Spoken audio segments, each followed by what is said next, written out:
Thanks very much for coming. Thank you for showing so much faith in this little experiment. And for all of you who have stood up here while I sat out there, yes, today I'm feeling some extra compassion.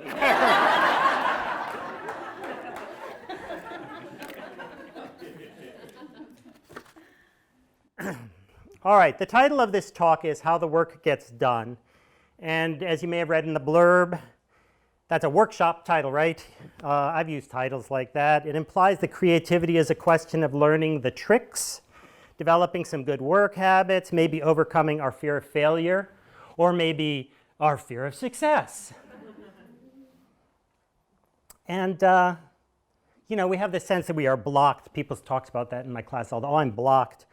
And then there's some system that we can engage to circumvent the block. There's a workaround, you know, all very productive. We are Americans, nation of bridge builders. And as you can probably tell, I don't believe there is a problem, and I don't believe it's going to be solved. How the Work Gets Done, that was the title. As I'm promised, I'm changing it. Between the dust and the angels. Okay, by angels, I don't mean new agey ones who are everywhere protecting the prosperity of Marin housewives. No, these are remote superior beings. And by dust, I mean something we know a lot about in this theater. I just found that in the corner.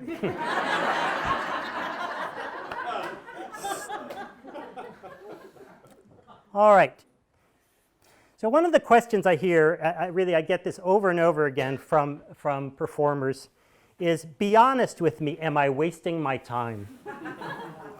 Or some variation, am I fooling myself? I usually take it to mean, if I suck, let me know. Possibly they mean, if I'm going to fail, let me know. And you can hear that those are really quite different questions.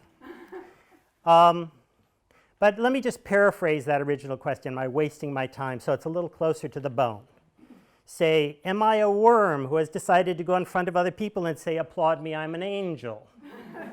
Or, am I some 4-year-old saying, look, I made this jewelry box out of a milk carton. Isn't it beautiful? Or worse, am I a 2-year-old proud that I took a shit in the toilet, that happy first turd floating in the bowl? Look, Mommy, look, Daddy. Aren't you proud of me? Yeah, that's about the tone that my self-loathing takes. Nailed it. All right, so none of us want to be that, the self-indulgent artist. Okay, so just a little warning here. Most of this talk today is not going to be about how to make something of real interest and not a turd in the toilet. We'll get a little bit of that, but most of this talk is designed to help you be, is not designed to help you be more talented or successful. No, what I want to do today is I want to separate winning or losing from living as an artist. I'm going to say that again. Separate winning or losing from living as an artist. And I want to suggest that this is how we get the work done. So, am I living as an artist? Are you? Isn't it arrogant to say that?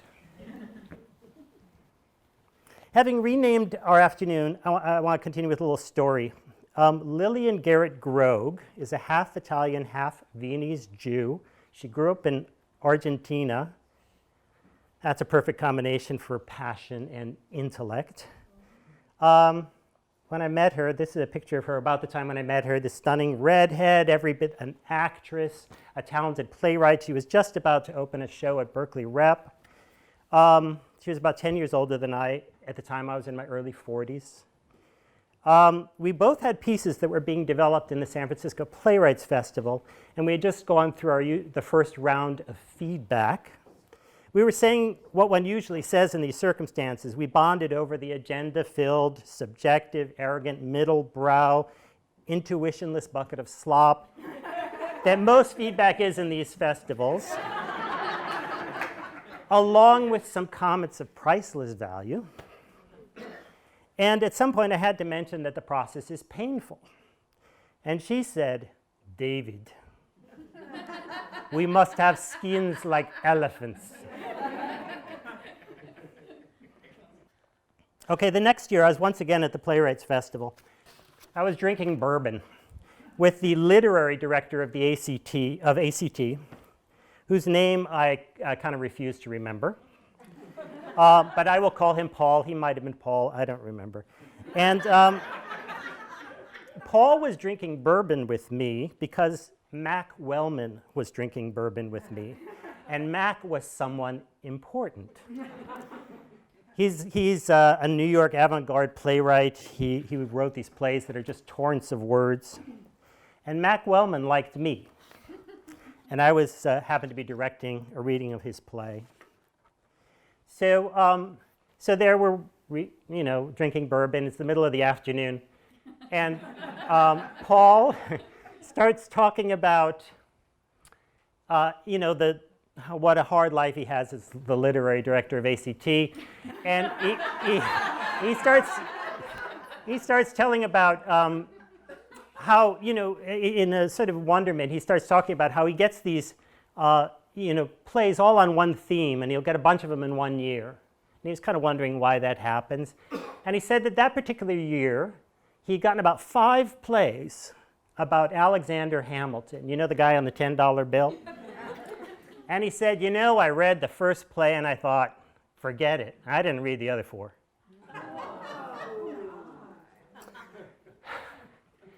And one of those 5 plays was mine.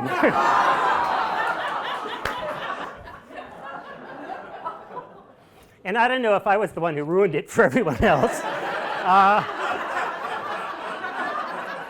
Or if I was one of the 4 out of 5 that he just didn't bother with, And I should have said something. I probably could have said something. I probably could have blackmailed him emotionally and gotten him to read my play. I couldn't. I do not have a skin like an elephant. I'm insecure, vulnerable, subject to self-doubt. These feelings, they are, of course, the feelings that get in our way as artists, keep us from accomplishing our work. They lead to what? Procrastination, avoidance, the stubborn dissonance between heart and head, from which no idea ever comes. And that was me when I was younger. But by the time I was drinking bourbon with Mac Wellman and that other guy, that Dick, whatever his name was, I had some ways of thinking about who I am and what I do that kept me from completely flailing. Okay, that state of not being able to get the work done, that's what led me to give this talk its first title, How to Get the Work Done, right? The American title. Okay, the new title, I don't know. Where would it be from? Another country, another era? Between dust and angels, between extremes, humble and exalted. This is not an American idea. In America, no one is in between. You are a winner or you are a loser. I hate that expression, loser. As though failure is not a product of circumstance or of boldly taking risks that you cannot yet achieve, but is instead some essential part of who you are, a loser. And let me remind you that if there's one thing I want to do this afternoon is get you to stop thinking in these terms. So let's say you're neither winner or loser, you are not dust, you have life, understanding, passion. You also do not grasp the design of the universe in its completeness, you are not an angel.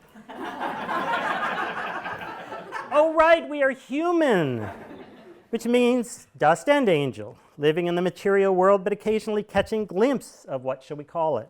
The divine plan, the oneness of being.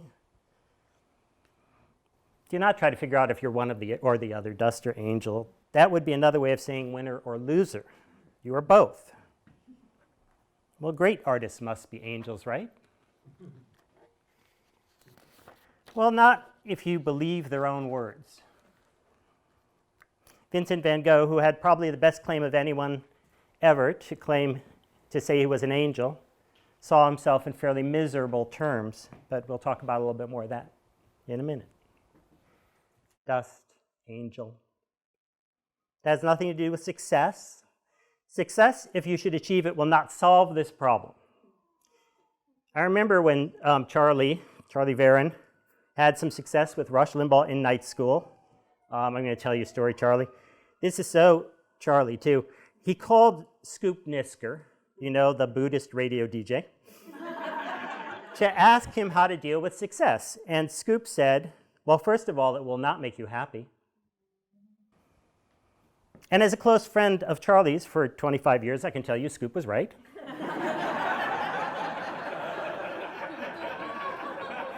So once again, not about success. It's about being an artist. And yes, I'm going to call you an artist. I know not all of you are, but I'm going to call you an artist, and I'm going to give you some reasons to accept that title as we go along. All right. And yes, I do apologize for the sort of Judeo-Christian, how Judeo-Christian my imagery is. The dust from which thou art and to which you shall return, angels. But I happen to have studied art history, and it's mostly Western art history, and so my imagery is Christian, even though I am not. And there is similar imagery in other traditions. Do you have a skin like an elephant? Or do you wander about with that feeling that your skin has been peeled off, and the slightest breeze feels like a Sahara dust storm, and a single touch like hot pincers? Arrogance, I wish I had it. There's a lot of myths of arrogance in art, especially in the 20th century. The 20th century was all about novelty. And of course, novelty, it's a lot easier if you're a young, arrogant person to be novel, to come in and say, you know what I'm doing is more important than anything that has ever been done and anything anybody else is doing. This was really the myth of the 20th century, and you know, we're now in the 21st century, and I sense things are changing because the thirst for novelty is not quite the same. But okay, 20th century artist, Salvador Dali. Yeah.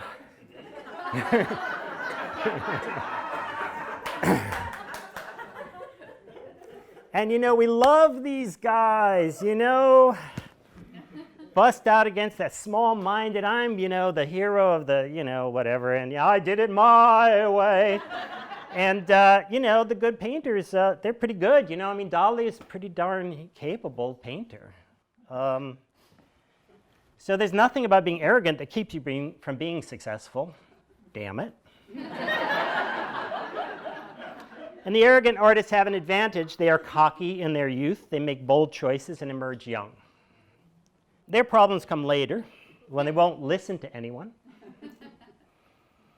And, you know, you can think of Orson Welles, the film director. David Mamet has kind of become this way, the playwright. And of course, arrogant artists of lesser talent are in real trouble because they stay that way because they spend some, you know, they think they're already it. So,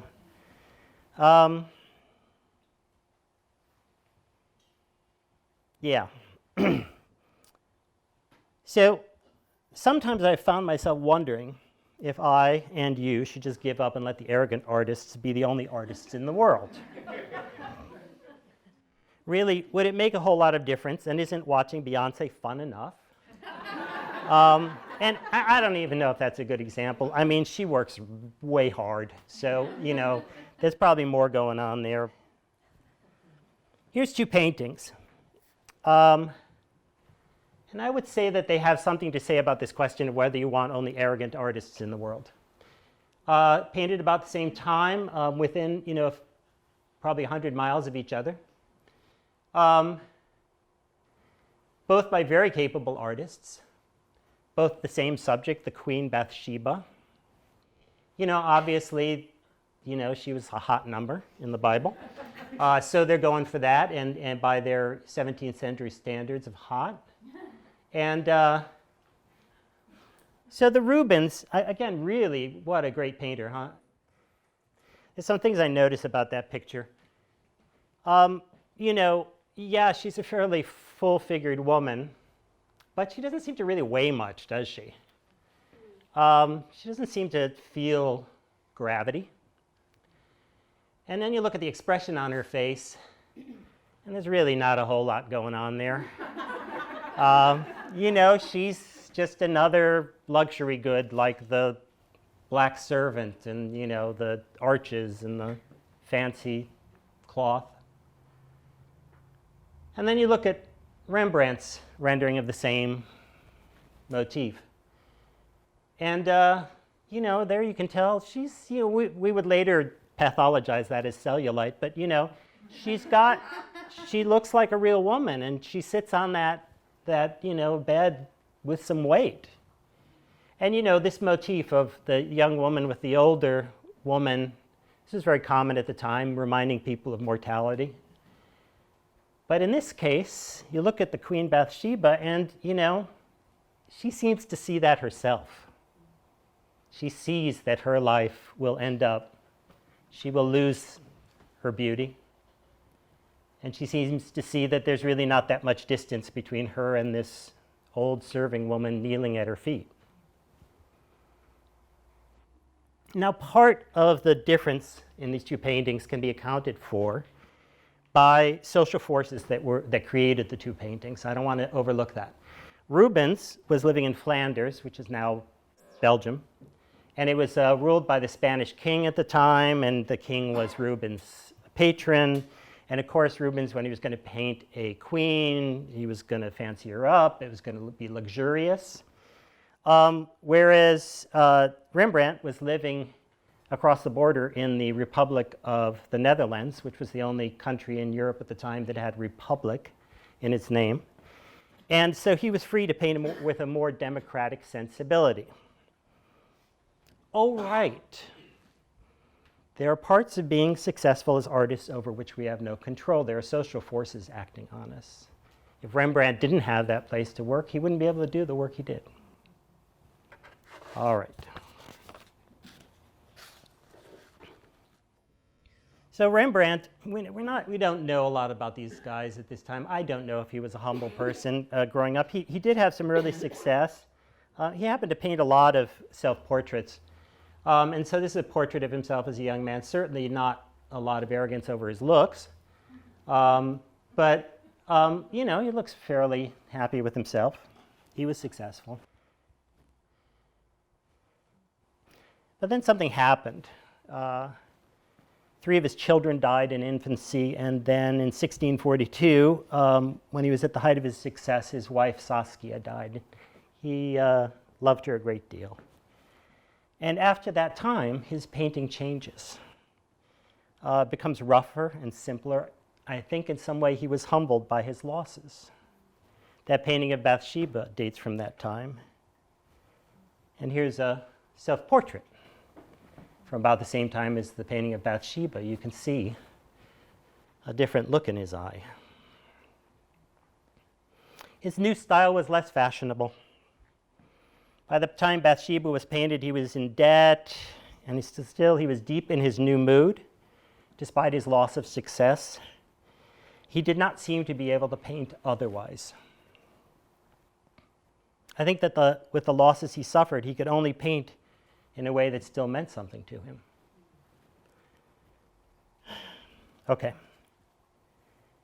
Here's another painting from that period. This is the story of Philemon and Baucis. It's a Greek story from, well, Ovid, Roman, with Greek roots. Philemon and Baucis were an old couple. They lived in a small town, and Zeus and Hermes decided to go down and test people and see if they were following the rules of being a good person. And in those days, to be a good person meant that when a stranger came to your house, you took them in. Very different from our morality now. So Zeus and Hermes goes down to this town, and they go to all the houses. They start with the richest ones, and nobody will take them in and serve them a meal until they get to the lowliest little hovel at the end of town where Philemon and Baucis live. And they take them in and feed them what food they have available. And the gods reveal themselves, and they say, we will grant you a wish. What wish would you like us to grant you? And the old couple, they say, well, we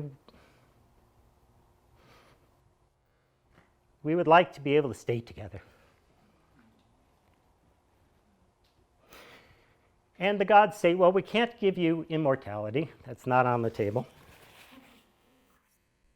But this is what we'll do. You'll both die at the same time. And when you die, we'll turn you into 2 trees.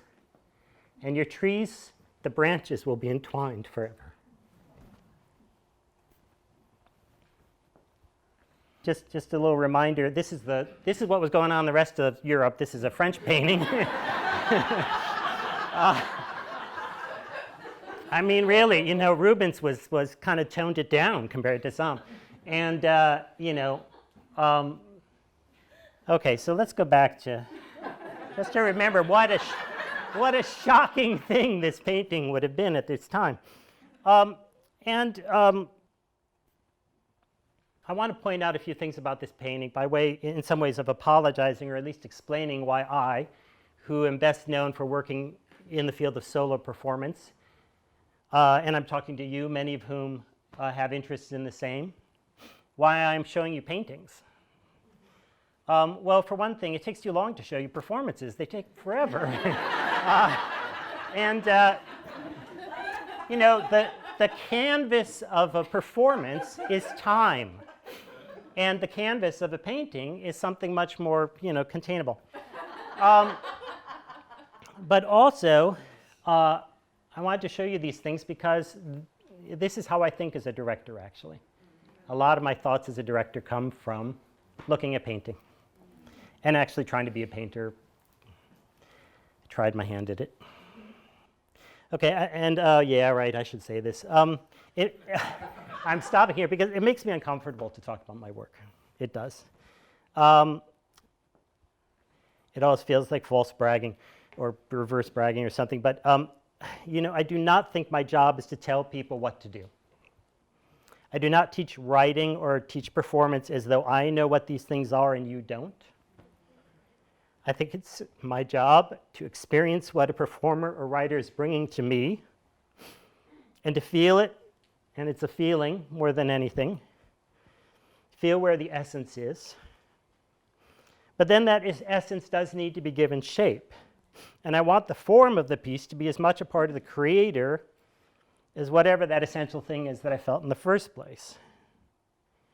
So what I've done is borrowed from the visual arts some broad, I could call them ideas, but again, these are much more feelings, emotions.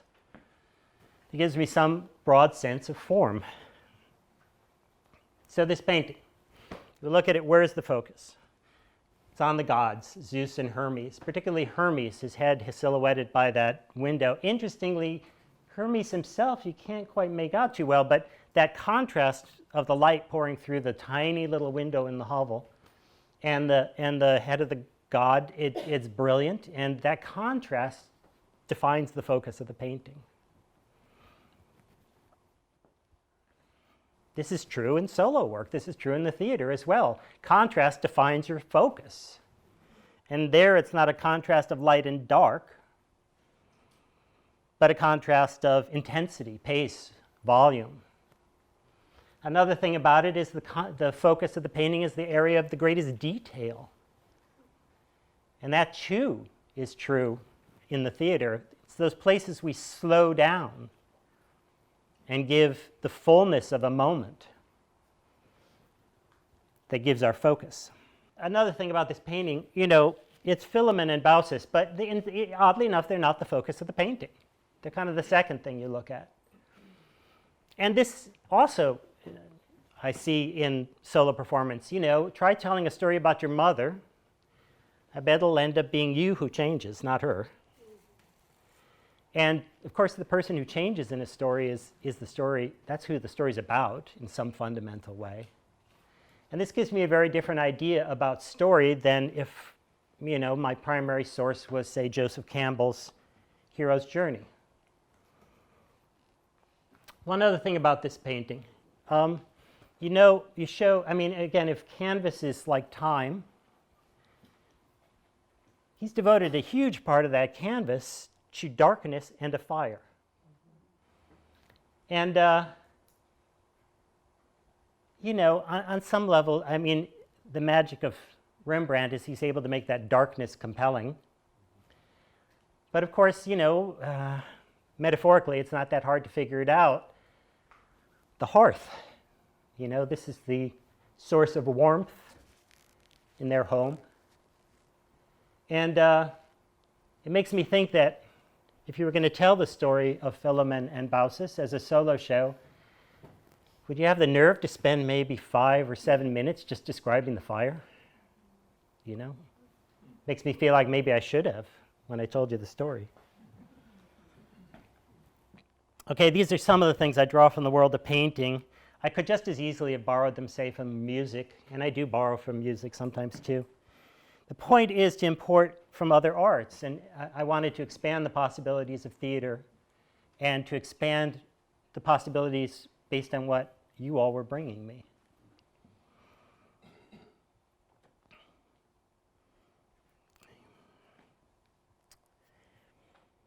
Okay, wait a minute. You're talking about Rembrandt, the most famous artist in history.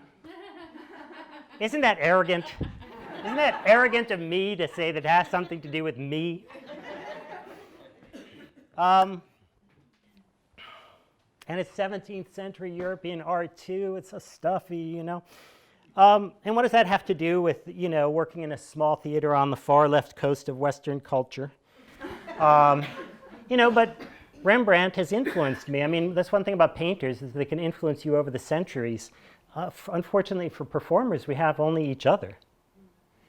But Rembrandt has influenced me, and to the extent that which Rembrandt has influenced me, and maybe I've influenced a few of you by the distributive property of artistic influence have been influenced by Rembrandt. How about that? Okay, and I'm going to get to talking about some humbler and unknown artists too by the end of this thing, but I just want to compare 2 more well-known artists before we do. Okay, John Singer Sargent. Look at him. He's about the same age as Rembrandt was in that older self-portrait, a little different. Feels pretty good about himself. He's a really good painter, really good painter. Is that a self-portrait? That's a self-portrait, yeah. Very famous painting he painted. He did this when he was 28. He decided he was going to make a name for himself by getting the sexiest rich woman in Paris that he could to sit for him. He didn't make her pay him. He thought this will make my name. And he chose Virginie Amélie Avignon, who was actually Cajun, but had married a French banker. And she was kind of a wild thing. She wore lavender powder all over her body to get that pallor, which was, even at that time, it was kind of shocking. And then, when he first painted the painting, that strap on her, I have a hard time with this because I want to say the stage right side, but I know it's actually your left side. That strap was actually falling off her shoulder. I know, shocking, right? So he expected this to make him famous in Paris, and if you were famous in Paris in those days, you were famous in all of Europe. It actually didn't work. It made him kind of notorious, mostly because the French didn't really like Amélie. She was a little too much for them, and they didn't like her sort of showing up the French women. And her husband decided he couldn't show the portrait in public because it was too outrageous, even after he painted the strap back up. And Sargent, he just moved to London, learned his lesson, started painting everybody much more properly. Here's a painting he did of Robert Louis Stevenson, the writer. Doesn't it just make you wish you could hang out with those two guys, you know? Hang out with the cool people. I mean, he was really good at capturing that, you know? Just made people look so interesting and smart. Okay, so let's do a little thought experiment. Let's imagine if you met a guy like that today, what it would be like. He wouldn't be in San Francisco. He'd be in LA, right? He'd have made friends with some sexy up-and-comer actress / celebrity. And, you know, he'd get her to star in his new movie. You know, not quite Quentin Tarantino, but something like that, you know. All right, at about the same time, another painter about the same age wrote the following about himself. What am I in the eyes of most people? A non-entity, an eccentric, an unpleasant person. Somebody who has no position in society and never will. In short, the lowest of the low. All right, even if that's absolutely true, then I would one day like to show by my work what such a nobody has in his heart. And that's from Vincent van Gogh. He wrote it in a letter to his brother, Theo, just the year he started painting, actually. Van Gogh, before this, he was 27, not when he painted this, but 6 years earlier when he started. He was 27, and he had tried his hand, and like his brother, he had tried being an art dealer. But he got fired because he was complaining about people treating the artworks as commodities. Then he started preaching to miners in Belgium. He got thrown out from doing that because he decided he should live in squalor like the miners, and the priests in the area were offended. So then he decided to go study painting. And 1 month after that letter that I quoted, his brother started supporting him, giving money to Vincent for classes and for rent. Okay, so let's do the same thought experiment with Vincent van Gogh that we did with Sargent. This guy would be here in San Francisco. Imagine somebody who had a job, maybe working at Berkeley Rep in the box office. He gets fired because he doesn't like theater that's just for rich people. Then he starts working at a homeless shelter, but gets fired from that because he starts living with the homeless on the street. I mean, you can imagine this person, right? You know. Then he decides he's going to write his own show. And his brother, what a great brother, huh? Offers to pay his rent and for classes where?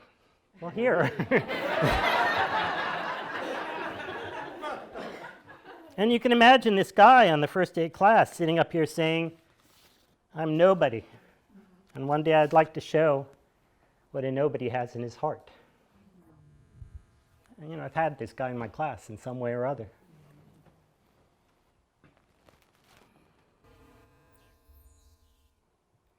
Okay, 2 years after starting to be an artist, Van Gogh had made a few drawings. Okay, it's like he got a few 15-minute pieces done in the class, 2 years. And here's one of them. I just want you to notice those trees up in the upper left-hand corner. We'll come back to those. Anyhow, it's a pretty good drawing. Wasn't going to make him famous in the world by any means.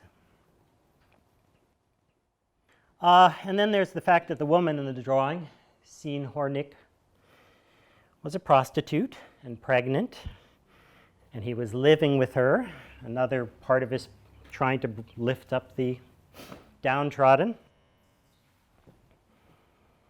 Living with her on his brother's money. Vincent, what are you doing? And the brother, by the way, kept giving him the money. So Vincent took classes with a couple of teachers, mostly this guy Anton Mauve, but also this other guy, and this was the 19th century, so of course they were all white guys. He took classes with this guy, Joseph Israels. Unless you think, it's very easy to project on Van Gogh, and it's very easy to look at this and think, oh, Van Gogh, he was suffering from his mental illness, and he was so into sorrow. Here's a typical painting by Israels around the same time. A poor man sitting by the side of his wife's deathbed. And you can see that he too is influenced by Rembrandt, late Rembrandt.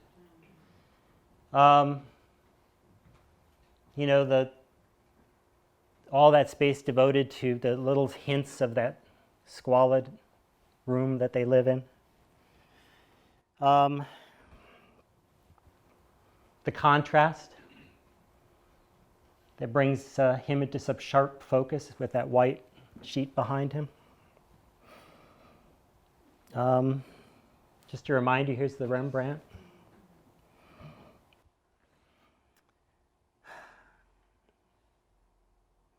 I imagine most of you have never heard of Joseph Israels. And like I said, I'm going to keep talking about more and more about people you've never heard of. But he was a big influence on Van Gogh. And all right, back to Van Gogh. Okay, after 5 years, Van Gogh finally painted his first full-size oil painting. And that's this one here. 5 years. How long has it taken you to make your first full-length show? The Potato Eaters. It's a rough, comic, humble. It's a very oddball composition with the back of somebody in the middle of the painting. But you can also see that he painted it with all that love he had for the poor of this world. Can you imagine somebody creating a theater piece like this? I think it'd actually be a lot like something Margot Gomez would make.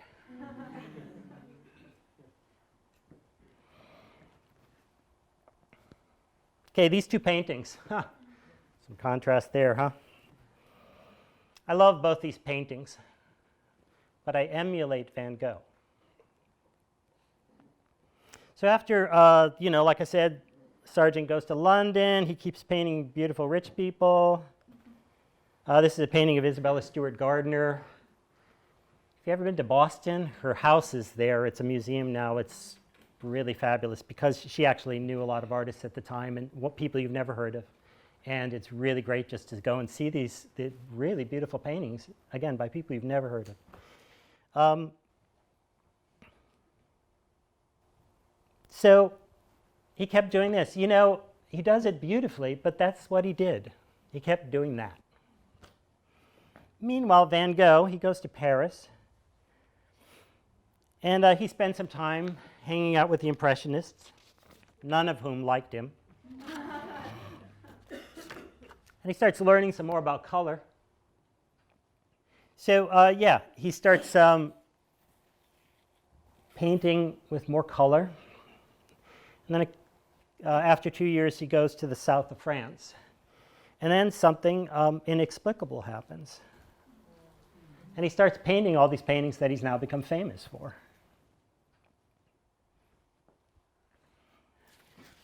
And it's hard to know why that happened. It took 7 years before he started doing this. But then he did it over and over. This was his best friend in the town of Arles. Couldn't get along with the Impressionists, but he liked hanging out with the postman.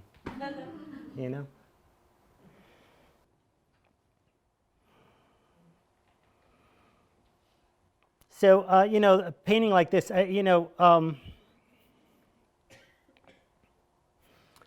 does not look to me like the work of a madman. It's got such complexity, such precision, such control. It looks like the work of somebody who can take in the experience of the world and transform it in his soul, where the human passion for beauty and form and being and oneness infuses that vision with life, and then somehow he passes that out through his hands to the canvas. How many times do you think you could do that a day without going mad? He was doing 2 of these a day. All right, and let me take this moment actually to talk a little bit more about what I draw from painting in terms of solo performance. One thing that's particularly striking about this painting is the fields of gold. I remember once reading a scientific theory that Van Gogh had some sort of a disorder that made him see everything in yellow. Bullshit. The golds in this painting are balanced by the very strong blues and purples in the wagons, the buildings, and in the sky behind, in the mountains.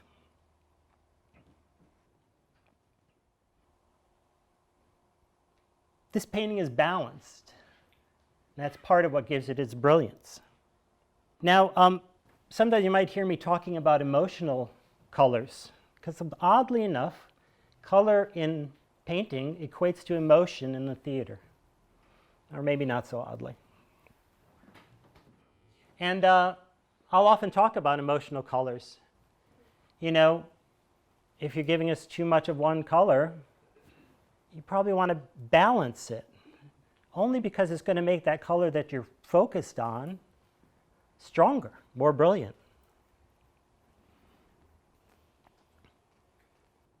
Also, let's see, Van Gogh, and he writes about this a lot in his letters, despite the very brilliant appearance of the colors, he talked about how he would always take the colors and do what he called break the color with its complement. So if there was some orange, he would break it with some blue. And he discovered that by doing this, you actually enhance the brilliance of the color. And I think something similar happens in theater. If you want to enhance an emotion, try putting a wistful joke in the moment of grief. And then one more thing, if you got to study this painting close up and more carefully, you would see that actually quite a few of the colors are broken or grayed even more than the others. There's a need for a contrast of intensity as well as contrast of color. So some of those colors look much more brilliant because there's places in the paintings where he's taken the brilliance of some of the colors down. One of our jobs as storytellers is to remember that the intense moments in life happen in the background of having to eat and get the kids to school. And if we want those moments to have their intensity, they need to come in that context of life, which is grayer, And then how do you make those moments interesting so that you're not, having a dead spot in your piece? Just like, how does Rembrandt make that dark so interesting? It's one of the ways that lead to discoveries like the one at the end of Brian Copeland's show, The Waiting Period, where the emotional release happens when Brian tells his daughter he's going to make spaghetti for dinner. And putting that understated emotion into the context of the agonizing sorrow of depression, that gives contrast and balance and that sense of completion. Okay, a lot of lecturing there. All right, so Van Gogh, in some ways, the ultimate humble artist. Even in the end of his life, still influenced by Israel's. Here's a painting from the last year of his life.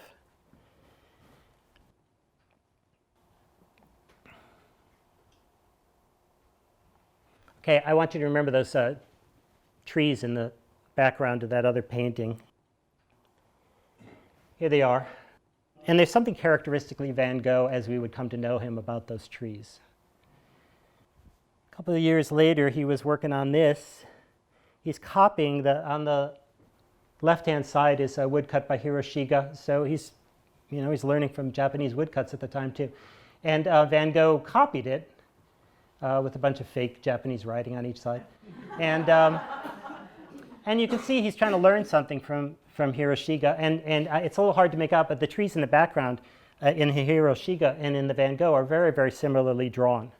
These very sharp outlines, but also something about the rhythm of the trees. Here's a little bit later painting by Van Gogh. And again, he's taken off from that.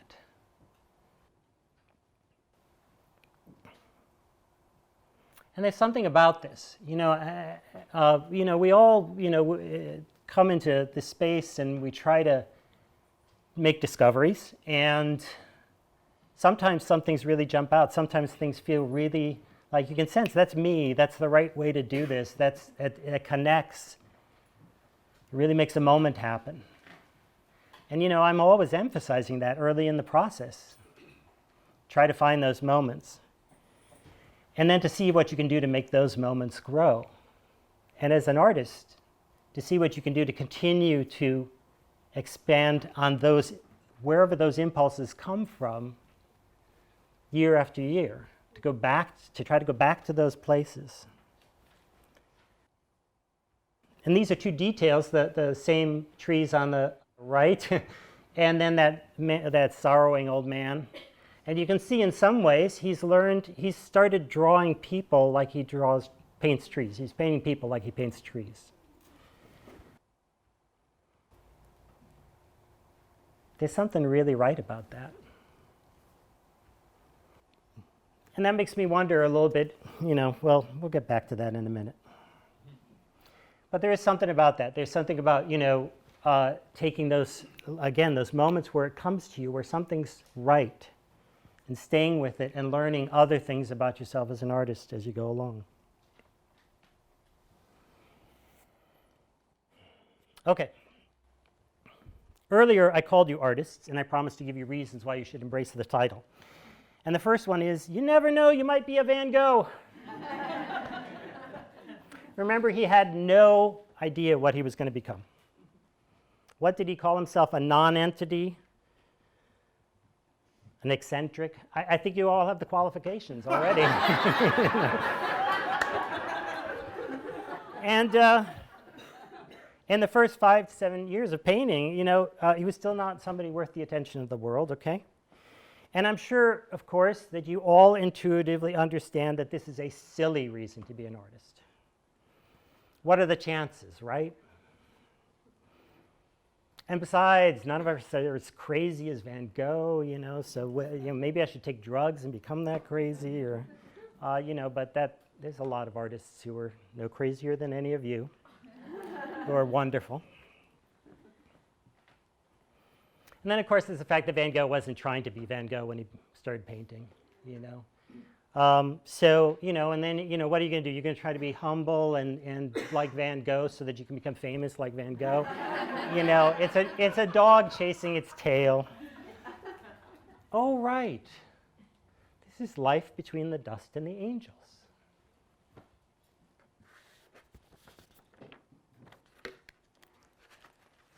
And another reason not to call yourself another reason to call yourself an artist that derives from Van Gogh is the chance that you're an unrecognized genius. People did not get his genius at the time. I mean, he did not live very long, but they did not get it at the time. And his brother was an art dealer. I mean, he was literally had his brother, So Van Gogh had no idea that his work would someday inspire a pop song by Dan McLean or be put on coffee mugs. So, maybe that's going to happen for all of you too. But again, what are the chances, right? And besides, isn't that a posture better suited to an arrogant artist whose career's not going so good? So that's a silly reason to be an artist, to think I'm unrecognized.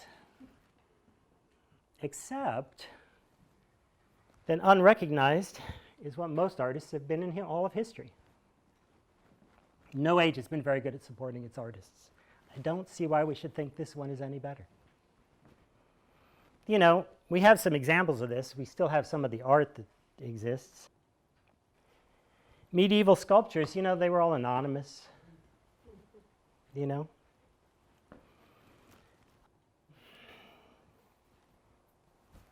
This is a painter I like, Kokoschka. I don't think too many of you have heard of him. He's a pretty good painter, but nobody was buying stuff like this in 1966.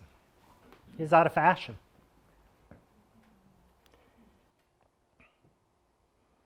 And then, of course, there's the women. And a few, since second wave feminism, people have gone down in the basements of museums and dug some stuff up, and some women have gotten their due. Like Berthe Morisot, one of the Impressionists, beautiful painter.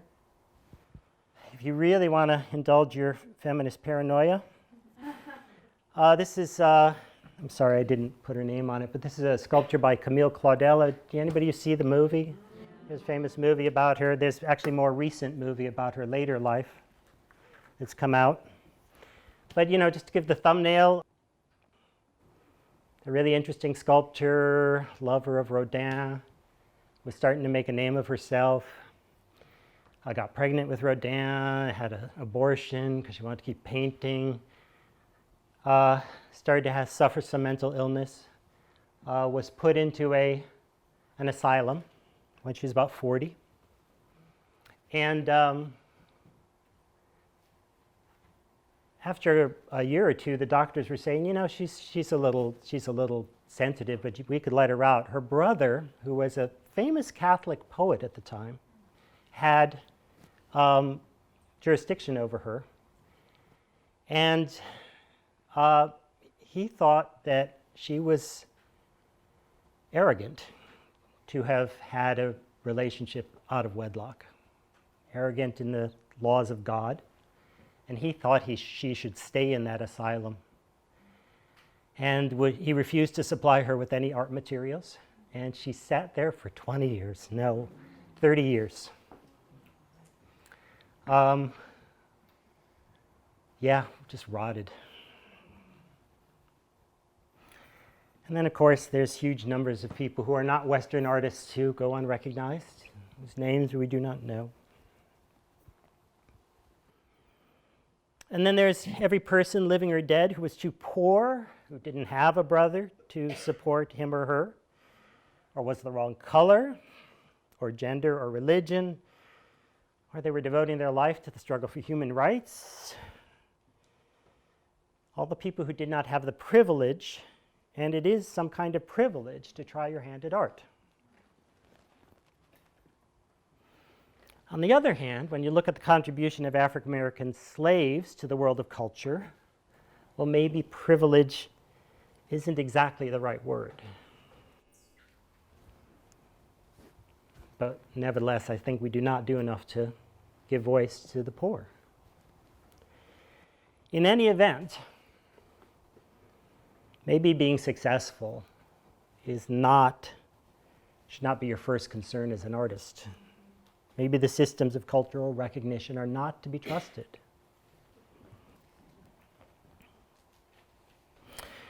All right, I went to Yale as an undergraduate. That did not make me humble. But the minute I left and found out what an arrogant twit those 4 years were making me into, I was humbled by that. But while I was at Yale, I worked, I was working backstage, and I was observing these very famous directors. I worked under André Serban. Do you guys know who he is? A few of you do. He was a very big deal avant-garde director in New York back in the 70s. Darling of the New York Times. He later taught at Columbia. The first piece I worked on, again, I was just backstage. I got to observe. First piece of his I worked on. The stage manager, who was this funny little guy. He would stand there with his feet very wide apart like this. André Serban is an idiot, he would say. And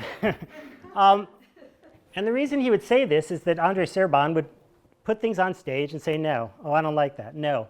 And, it just felt like, do you really have no idea what you're doing? You have no idea beforehand if something's going to work or not? He treated actors like props. He treated props people. I had a friend who built 2 6-foot-tall replicas of Ming vases. He put them on stage, and Andre said, "I hate those. Take them away."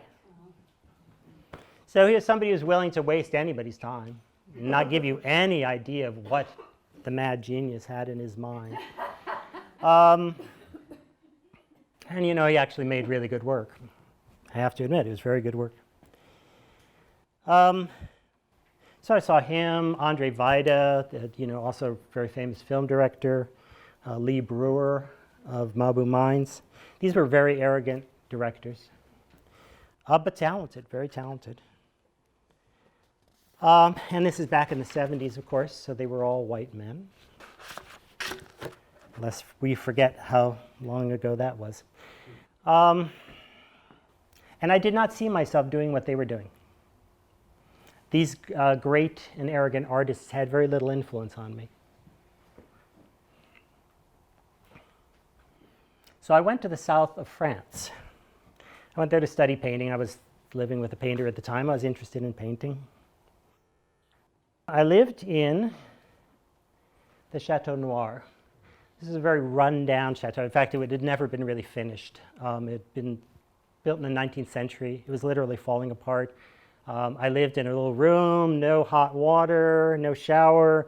They had tried to build a porch in the front and never finished it, so there were these columns that had fallen over. So it literally felt like you were living in a ruin. And I'll tell you, if you want to dedicate yourself to humbly living as an artist, finding a romantic place like that to do it makes it a little easier. And here's another picture of it, which will probably give you a better idea of why I was there. That is the Chateau Noir painted by Paul Cézanne. It was one of his favorite motifs. And he used to keep his stuff there, and there were these quarries and caves in the back. So he would go back there and paint those. And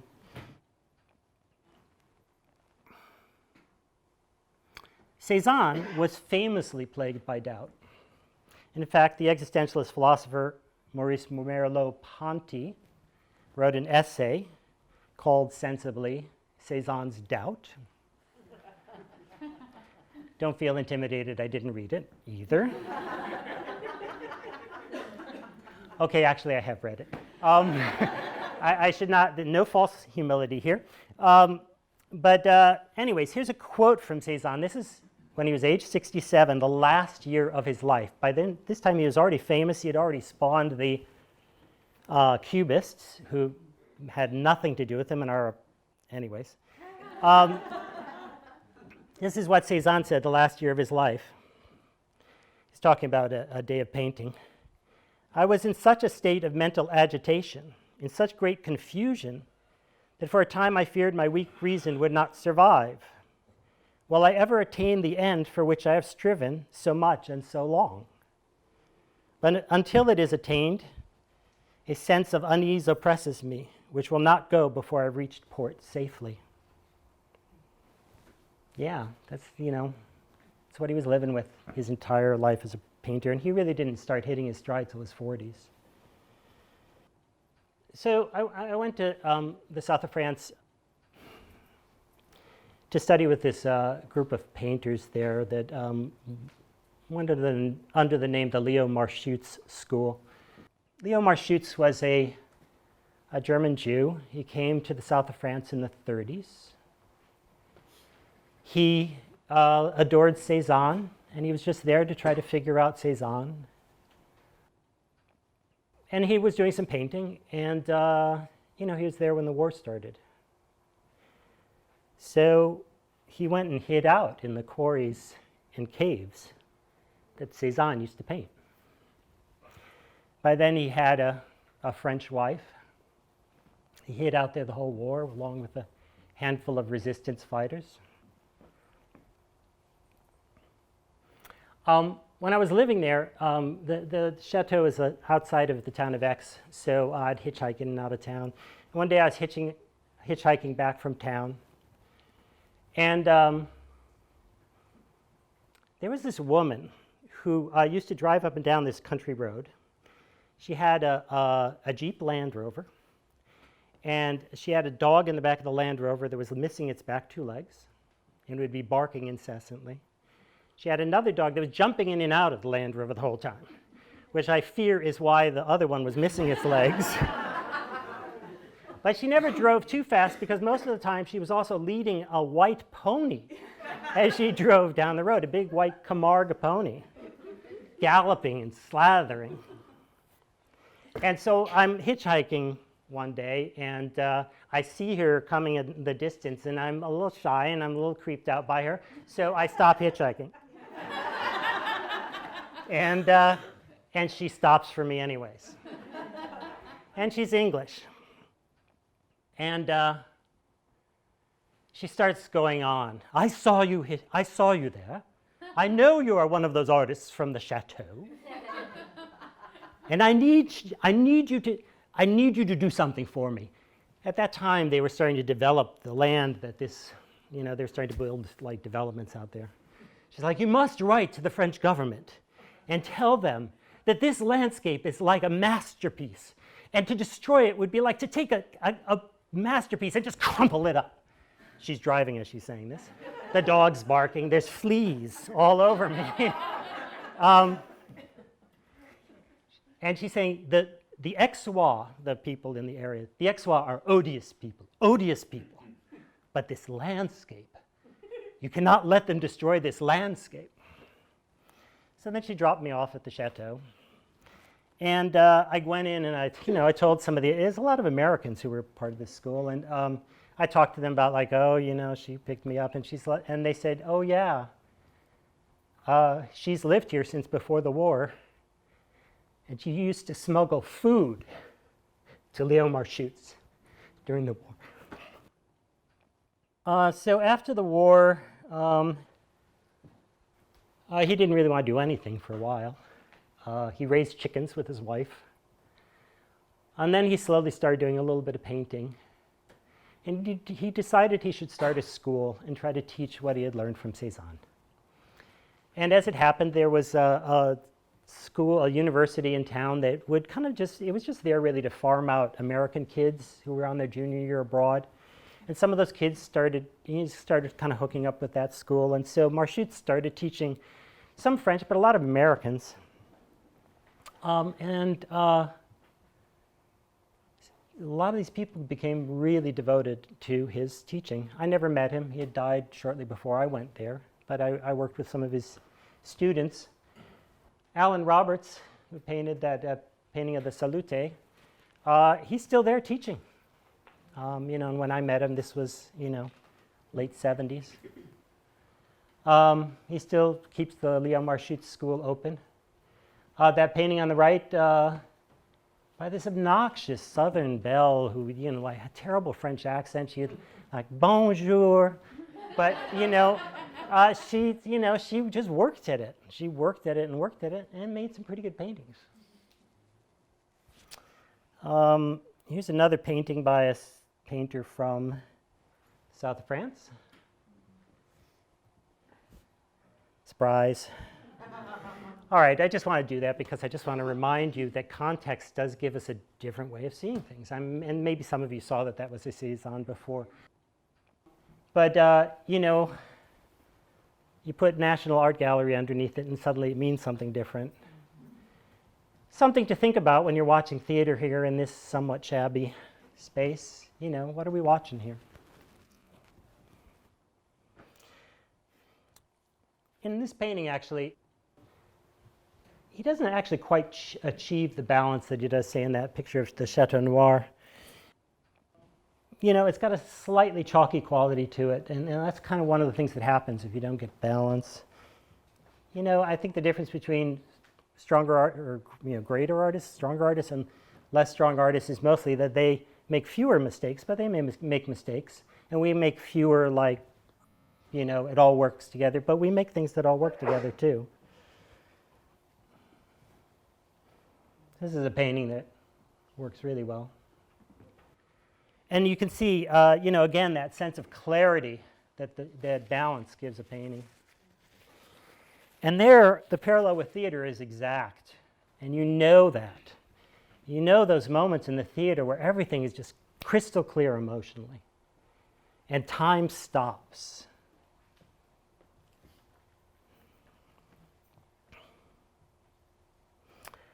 All right, I know it's getting a little late, but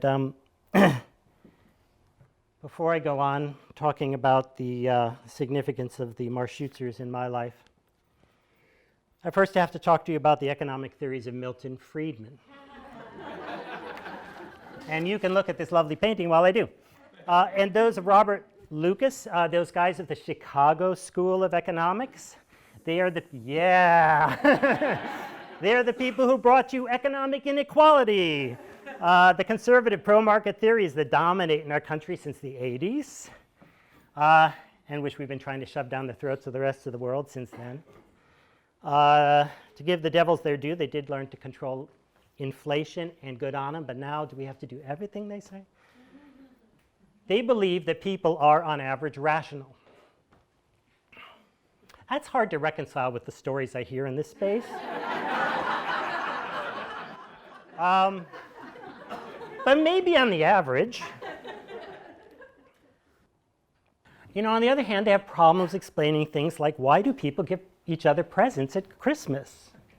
That's not very rational. It'd be much more rational to give each other money. Then you can go get exactly what you want, right? It's the thought that counts. All right, so what connects this somewhat inhumane theory with our subject today? Well, a central tenet of the Chicago, stay with me. A central tenet of the Chicago School is that prices are on average a perfect indicator of value.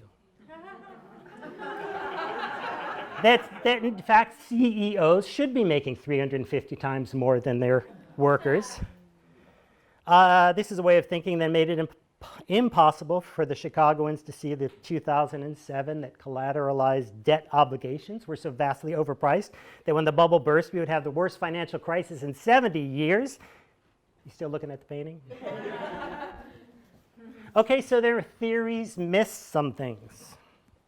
But there is this economist there that got interested in innovation.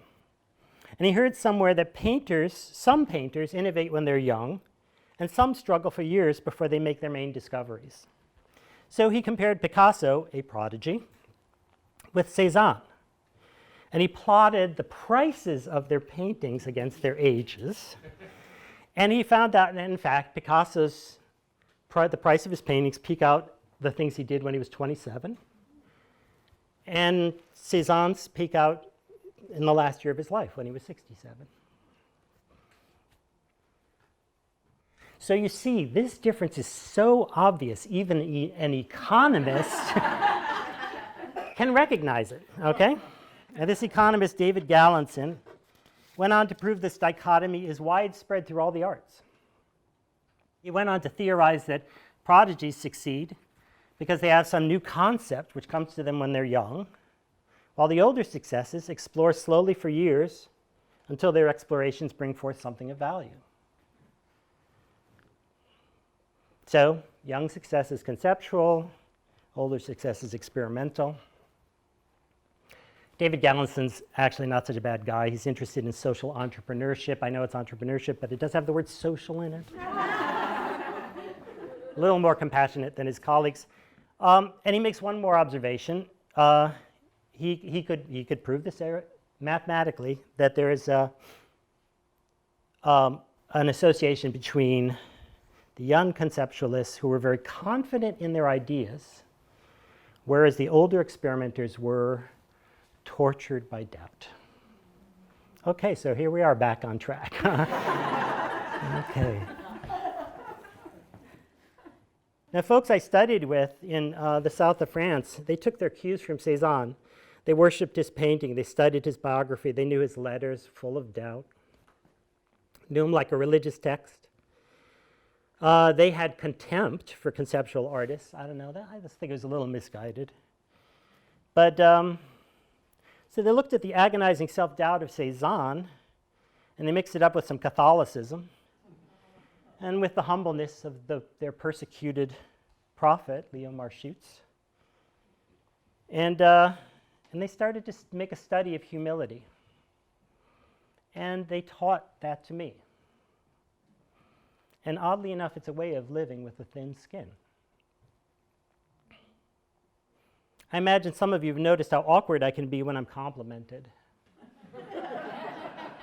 As I listen to others and try to create something that is not so much mine or theirs, but is owned at its best in the space between us, compliment the space, don't compliment me. And that's the kind of attitude I learned from the Marshutzers. And there are problems with egolessness. I mean, it's a contradiction of terms. Selfless self, what the hell is that? And there's these problems that Christianity mixes in. Do you know the problems of Christianity and selflessness? I'll talk a little bit more about that in a minute. All right, getting close to the end here. Here's a quote from Cézanne. From all sides, here, there, and everywhere, I select colors, tones, and shades, set them down, bring them together. They make lines.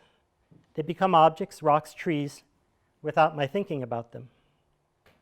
But if there is the slightest distraction, the slightest hitch, above all, if I interpret too much on a day, if I'm carried away by a theory, if I think while I'm painting, if I meddle, then whoosh, everything goes to pieces. I try to keep this in mind when I try to teach writing, Hard not to think about something when you're thinking about it. But that's why I'm not very into outlines, Just try to make a moment come alive. Here's another quote, similar. I don't think of anything when I paint. I see colors. I strive with joy to convey them to my canvas just as I see them. They arrange themselves as they choose, any old way. Sometimes that makes a picture. He was famous for destroying things. He would paint things. And one friend came by. He was trying to find Cézanne, and I must be around. There's a destroyed painting in the woods here. He says, I'm a brainless animal, very content if I could be just that. A brainless animal, not a genius. That's kind of humble. Also sounds kind of Buddhist, We saw that Van Gogh painted people like trees. Cézanne would paint people like mountains. And at some point, I'd like to spend some time thinking about that. Is there a parallel there for the writer or for the performer? I don't know. I might have to wait for my next talk.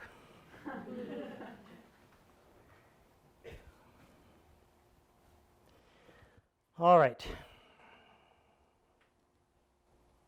So I was living in France, studying with the Marshutzers, and I've heard about this guy who was directing some theater in the back room of a bookstore.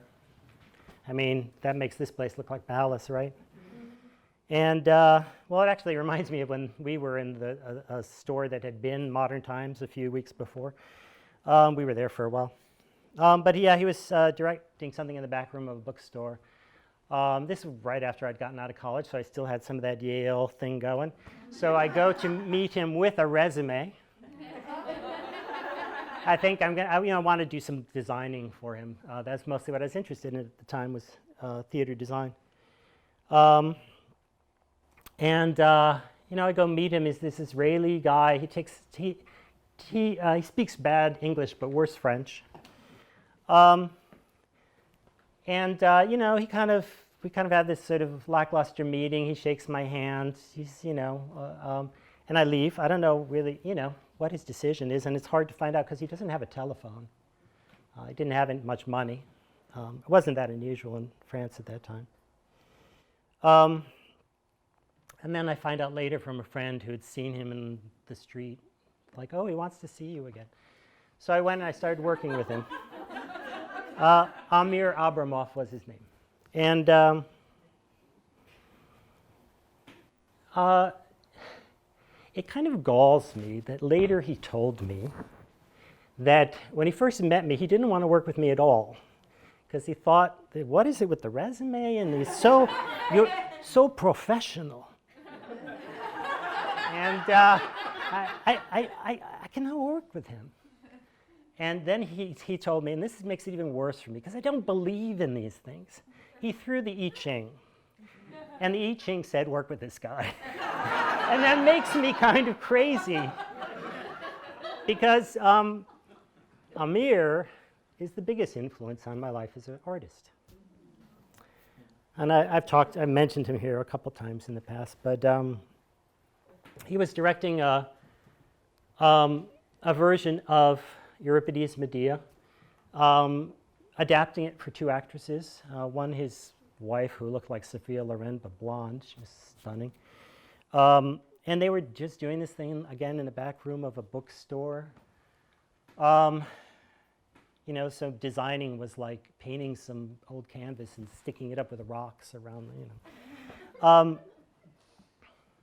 Mostly what I did was I made an altar. I went out in the woods and found a big stone and chipped it into an altar. It's kind of cool. It's kind of beautiful. But what Amir was doing, which shocked me after watching Andre Serban, Andre Vida, Lee Brewer, is he would ask everybody what they thought. Asked me, asked the bookstore owner, asked the actresses. I know.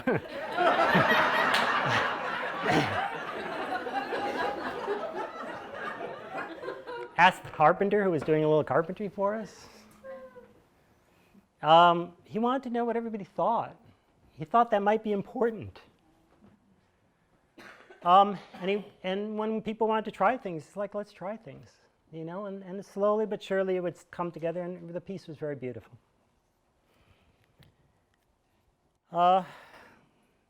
He actually came with me once out to the Chateau Noir, and he met some of the Marshuters there, and he said, oh, these Marshuters, they're all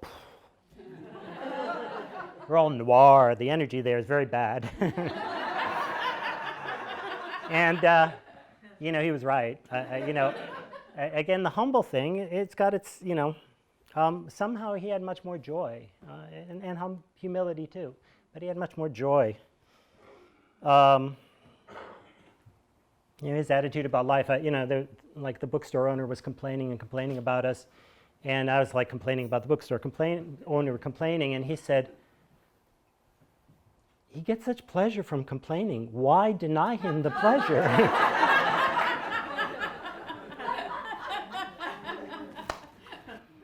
So,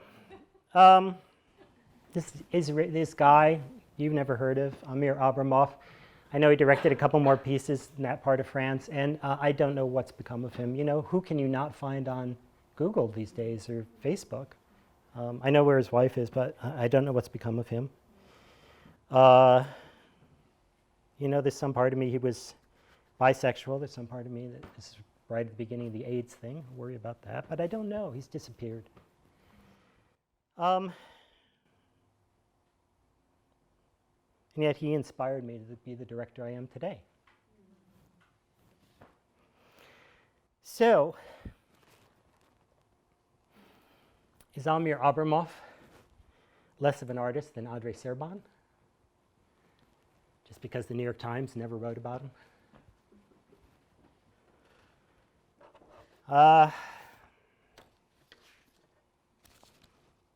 Was it worth his while to do it, what he was doing?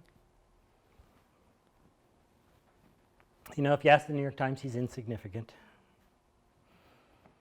But to many of you who probably haven't even heard of Andre Serban, who's more important to you, to the extent that I've been able to bring some of what Amir taught me to this place. Which leads me to ask the question, who among you are the most important artists?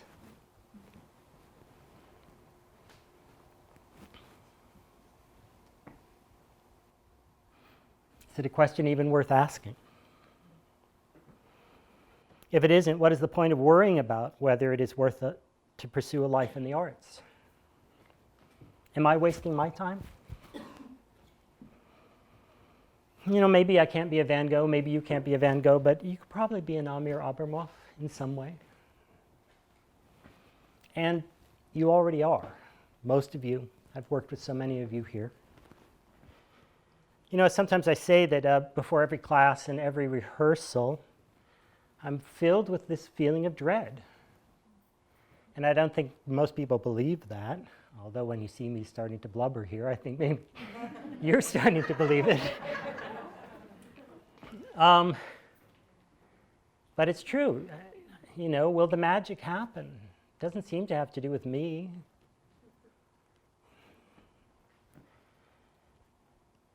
And every time I come in here, just about every time, somebody shows me something I've never seen before. And I know you all know I'm telling the truth because so many of you have sat in the classes and seen it too.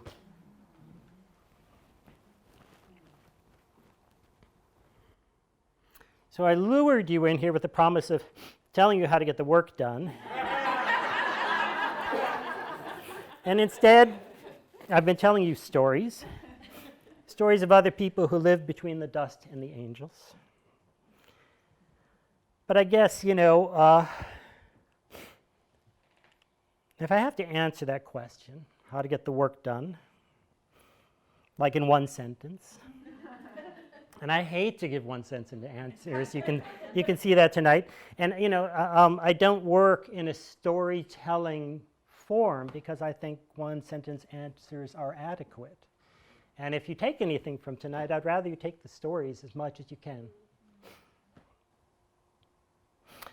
If I had to reduce it down to one answer, if you're one sentence, if you're forcing me to, then it's to remember you're not alone. In history and in this community, there are people who live as you do, who feel the same uncertainty, who also live between the dust and the angels, who are limited creatures that occasionally catch glimpses of the divine. And we write, and we improvise, and we rehearse, and get feedback. I hate that part. And go back and do it again and again. And do whatever we have to hang on to those little shards of understanding. And then we try to bring them together. And we bring them into this shabby old one-time nightclub. And we share them. And I think if you can keep that in your heart, the work will happen. Thank you.